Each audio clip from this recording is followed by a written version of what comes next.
ಚಿಕಿತ್ಸೆಯನ್ನ ಪಡ್ಕೋತಾ ಇದ್ದಾರೆ, ಅವರನ್ನ ವಿಚಾರಣೆ ನಡೆಸಿರುವಂತದ್ದು. ಕಲಬುರಗಿ ಕಪನೂರ ಕೈಗಾರಿಕಾ ಪ್ರದೇಶದಲ್ಲಿ ಬಂಧಿಸಲಾಗಿರುವಂತದ್ದು ಈ ಖೈದಿಯನ್ನ.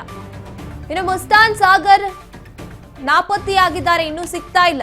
ನಾಪತ್ತೆಯಾಗಿರುವಂತಹ ಮತ್ತಿಬ್ಬರು ಖೈದಿಗಳಿಗಾಗಿ ಶೋಧ ಕಾರ್ಯ ಮುಂದುವರೆದಿದೆ. ಕಲಬುರಗಿ ಕಪನೂರ ಕೈಗಾರಿಕಾ ಪ್ರದೇಶದಲ್ಲಿ ಸಂತೋಷ್ ಬಂಧನ ಆಗಿರ್ತಾನೆ. ಸಜಾ ಖೈದಿಗಳಾದಂಥ ಮುಸ್ತಾನ್ ಸಾಗರ್ ಸಿಗ್ತಾ ಇಲ್ಲ, ಅವರು ನಾಪತ್ತೆಯಾಗಿದ್ದಾರೆ. ಈಗ ಖೈದಿಗಳಿಗೆ ಮತ್ತೊಮ್ಮೆ ಶೋಧ ಕಾರ್ಯ ಮುಂದುವರೆದಿರುವಂಥದ್ದು. ಈ ಮೂವರು ಕಲಬುರಗಿ ಜೈಲಿನಲ್ಲೇ ಇರ್ತಾರೆ. ಆದರೆ ನಿನ್ನೆ ಪ್ಲಾನ್ ಮಾಡಿಕೊಂಡು ಎಸ್ಕೇಪ್ ಆಗಿದ್ದಂಥದ್ದು. ಇನ್ನು ಅಲ್ಲಿ ಕರೆಂಟ್ ವೈಯರ್ಸ್ ಕೂಡ ಇರುತ್ತೆ. ಅಷ್ಟಿದ್ರೂ ಕೂಡ ಯಾವುದೇ ಕರೆಂಟ್ ಹೊಡೆಯುವಂಥದ್ದಾಗ್ಲಿ ಅಥವಾ ಅಲ್ಲಿ ನಿಜವಾಗ್ಲೂ ಕರೆಂಟ್ ಇರ್ಲಿಲ್ವಾ, ಯಾರಾದ್ರೂ ಸಹಾಯ ಮಾಡಿದ್ರೆ ಇವ್ರು ಎಸ್ಕೇಪ್ ಆಗೋದಕ್ಕೆ, ಈ ರೀತಿಯಾಗಿ ಅನುಮಾನಗಳು ಕೂಡ ಇರುವಂಥದ್ದು.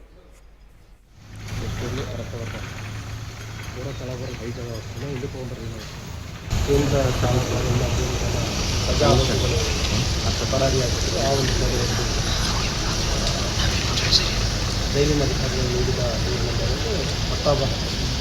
ಒಂದು ಪ್ರಕರಣ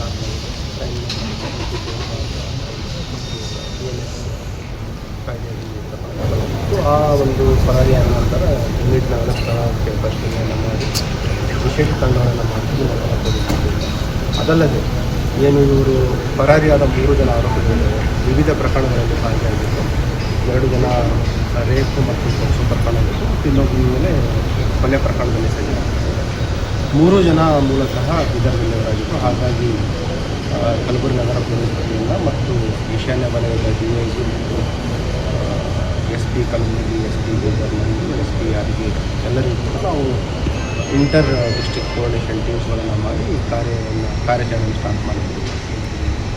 ಪರಾರಿ ಆದಾಗಲಿಂದಲೂ ಕೂಡ ಏನು ಆರೋಪಿಗಳಿದ್ದಾರೆ ನಾವೆಲ್ಲ ಕಡೆ ತೀವ್ರ ಶೋಧನೆ ಮಾಡ್ತಾ ಇರೋ ಹಿನ್ನೆಲೆಯಲ್ಲಿ ಮೇನ್ ರೋಡಿಗೆ ಎಲ್ಲೂ ಬಂದಿರಲಿಲ್ಲ. ಎಲ್ಲ ಕಡೆಯೂ ಕೂಡ ಅವರು ಏನು ಫೀಲ್ಡ್ಗಳಿಗೆ, ಅಗ್ರಿಕಲ್ಚರ್ ಫೀಲ್ಡ್ಗಳ ಮುಖಾಂತರ ಒಂದು ತಲೆ ಮರೆಸ್ಕೊಂಡು ಮೂವ್ಮೆಂಟ್ ಆಗ್ತಾಯಿದ್ರು. ಕೇಂದ್ರ ಸಜಾ ಪರಾರಿಯಾಗಿತ್ತು. ಆ ಒಂದು ರೈಲ್ವೆ ಅಧಿಕಾರಿಗಳು ನೀಡಿದ ಒಂದು ಪ್ರಕರಣ ಆಗ್ತದೆ. ಈ ಬಗ್ಗೆ ಮತ್ತಷ್ಟು ಮಾಹಿತಿಯನ್ನ ನೀಡ್ತಾರೆ ನಮ್ಮ ಪ್ರತಿನಿಧಿ ರಾಜಶೇಖರಯ್ಯ. ರಾಜಶೇಖರಯ್ಯ ಅವರೇ, 3 ಖೈದಿಗಳು ಪರಾರಿಯಾಗಿರುವಂತದ್ದು, ಇನ್ನೂ 2 ಸಿಕ್ಕಿಲ್ಲ. ಇನ್ನು ಸಂತೋಷ್ ಹೇಗ್ ಸಿಕ್ಕಾಕೊಂಡ, ಏನ್ ನಡೀತು ಪೊಲೀಸರು ಮತ್ತೆ ಇವನ ಮಧ್ಯೆ ಈಗ ಗುಂಡಿನ ಸದ್ದಾಗಿರುವಂತದ್ದು ಕಲಬುರಗಿಯಲ್ಲಿ. ಇನ್ನ ನೆಕ್ಸ್ಟ್ ಪ್ಲಾನ್ಸ್ ಏನೇನಿದೆ, ಪ್ಲಾನ್ಸ್ ಅಂದ್ರೆ ಪೊಲೀಸ್ ತಂಡದ್ದು ಅಂತ ಗಾಯತ್ರಿ, ಏನಂದ್ರೆ ಈ ಒಂದು 3 ಜನ ಖೈದಿಗಳೇನು ಪರಾರಿಯಾಗಿದ್ದಾರೆ, ಇವರನ್ನ ಹೆಡೆಮುರಿ ಕಟ್ಟೋದಕ್ಕಾಗಿನೇ ಕಲಬುರಗಿ ಪೊಲೀಸ್ ಕಮಿಷನರ್ ಅವರು ಏನು 3 ತಂಡಗಳನ್ನ ರಚನೆ ಮಾಡಿದ್ರು. ಈ 3 ತಂಡಗಳಲ್ಲಿ ಫರ್ತಾಬಾದ್ ಪೊಲೀಸರು ಈ ಒಂದು ಸಂತೋಷ್ ಅನ್ನುವಂತ ಏನು ಆರೋಪಿ ಇದ್ದಾನೆ ಆತನನ್ನ ಬಂಧಿಸುವಲ್ಲಿ ಯಶಸ್ವಿಯಾಗಿರ್ತಕ್ಕಂಥದ್ದು. ಅದರಲ್ಲಿ ಕೂಡ ಫೈರಿಂಗ್ ಮಾಡೋದ್ರ ಮುಖಾಂತರ ಆತನ ಹೆಡೆಮುರಿ ಕಟ್ಟಿದ್ದಾರೆ. ಯಾಕಂದ್ರೆ ಆತ ಏನು ಬಂಧಿಸುವಂತ ಸಂದರ್ಭದಲ್ಲಿ ಆತ ಪೊಲೀಸರ ಮೇಲೇನೆ ಎರಗೋದಕ್ಕೆ ಬಂದಿದ್ದ, ಆದ್ರೆ ಹಲ್ಲೆ ನಡೆಸೋದಕ್ಕೆ ಕೂಡ ಮುಂದಾಗಿದ್ದ. ಈತ ಬೇಲೂರು ಕ್ರಾಸ್ ಬಳಿ ಇದ್ದಾನೆ ಅಂತಕ್ಕಂಥ ಒಂದು ಖಚಿತ ಮಾಹಿತಿ ಏನಿತ್ತು, ಆ ಮಾಹಿತಿ ಮೇರೆಗೆ ಅವರು ಅಲ್ಲಿ ದಾಳಿ ನಡೆಸಿ ಆತನನ್ನ ಬಂಧಿಸುವಂತ ವೇಳೆಯಲ್ಲಿ 2 ಕಾನ್ಸ್ಟೇಬಲ್ಗಳಿಗೆ ಆತ ಹಲ್ಲೆ ಮಾಡಿ ಗಾಯ ಮಾಡಿರ್ತಾನೆ. ಈ ಹಿನ್ನೆಲೆಯಲ್ಲಿ ಅನಿವಾರ್ಯವಾಗಿ ಈಗ ಏನಂತಂದ್ರೆ ಈ ಒಂದು ಗುಂಡು ಹಾರಿಸೋದ್ರ ಮೂಲಕ, ಅವನ ಕಾಲಿಗೆ ಗುಂಡನ್ನು ಹಾಕೋದ್ರ ಮೂಲಕ ಈ ಫರ್ತಾಬಾದ್ ಪೊಲೀಸರು ಆತನ ಹೆಡೆಮುರಿಯನ್ನ ಕಟ್ಟಿದ್ದಾರೆ. ಈಗಾಗಲೇ ಇನ್ನೂ 2 ಕೂಡ ತಪ್ಪಿಸಿಕೊಂಡಿದ್ದಾರೆ.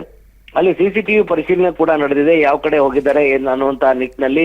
ಅಷ್ಟೇ ಅಲ್ಲದೆ ಆ ಒಂದು ತಪ್ಪಿಸಿಕೊಳ್ಳುವಂತ ಸಂದರ್ಭದಲ್ಲಿ ಯಾವ್ಯಾವ ಟೆಕ್ನಿಕಲ್ ಇಶ್ಯೂಗಳಿದ್ದು ಅಂತಕ್ಕಂಥ ವಿಚಾರ ಕೂಡ ನಿನ್ನೆ ಮೇಲಾಧಿಕಾರಿಗಳು ಕೂಡ ಜೈಲಿಗೆ ಭೇಟಿ ನೀಡಿ ಪರಿಶೀಲನೆಯನ್ನ ಕೂಡ ನಡೆಸಿದ್ದಾರೆ. ಆಡಳಿತಾಧಿಕಾರಿ IGP ಕೂಡ ನಿನ್ನೆ ತಾನೇ ಕಲಬುರಗಿಗೆ ಆಗಮಿಸಿ ನಿರಂತರವಾಗಿ ಒಂದು ಪರಿಶೀಲನೆಯನ್ನು ನಡೆಸಿದ್ದಾರೆ, ತಪಾಸಣೆ ಕೂಡ ವಿಚಾರಣೆ ಕೂಡ ನಡೆಸಿದ್ದಾರೆ.